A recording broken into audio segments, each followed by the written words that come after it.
what is considered too old to have a professional Muay Thai or kickboxing career? That's a really individual thing.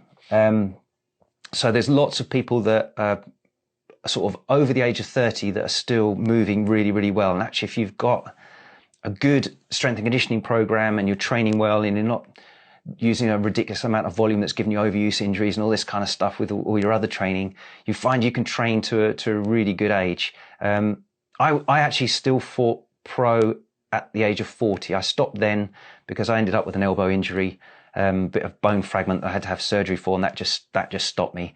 So I couldn't train productively anymore. But it was only that injury that really stopped me. I was still fit enough. Everything was going okay. So depending on what your injury history is, I would say, 30, 35 even isn't too old. And you could even go beyond that if you're training effectively. I just wanted to show you this actually. So there's a lot of research I'm doing. I mean, I train a lot of people face to face that aren't fighters as well, that are in their 40s, 50s, and even 60s. So I've got a good experience of what works with older clients as well, and what actually serves them best, regardless if they're wanting to compete or not, in everyday life. And one of the things I wanted to point out here, this is a little graph that I've picked. I plotted these results from lots of bits of research. So it's the decline in age-related strength as you age. So between the ages of 20 to 30 is your prime. That's like your 100% potential. That doesn't actually mean you are at your strongest between 20 and 30. It is if you've been training for strength, but if you've not been training for it, it's untapped potential. Between the ages there you've got that between sort of 30 to 50, there's a decline. You'll find you lose a percentage of your maximum strength. And I've got two curves there.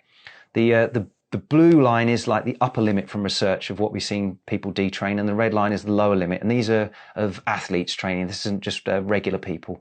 So you can see there's a natural decline. So if you were performing at your absolute best at 30 years old, you'd expect if you could be doing about sort of 96%, 97% of what you could achieve at 30 at the age of 50, then you're actually doing very, very well.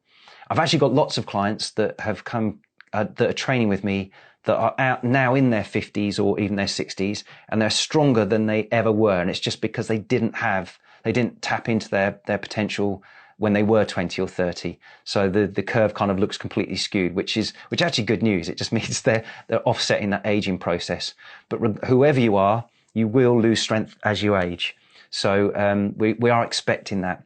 But you can see that, if you're in that sort of 30 to 40 range, if you're training productively in the gym and you're not losing strength at the rate other people are because they're not even doing it properly, then you're in really good shape. It's just really a case of not smashing your body up with overuse.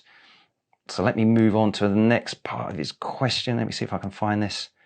So also, can proper strength and conditioning prolong your career extensively? Yes, I kind of answered that in the last one actually. So yeah, if you're working all of those joint actions that I described, and you're balancing up all your pushes and your pulls so the joint strength is equal around the joint, you're moving well, you've got good posture and strength and stability, then you certainly will extend your career. And if you're offsetting that natural decline in strength that you get as you age, then you're effectively performing as a younger person anyway.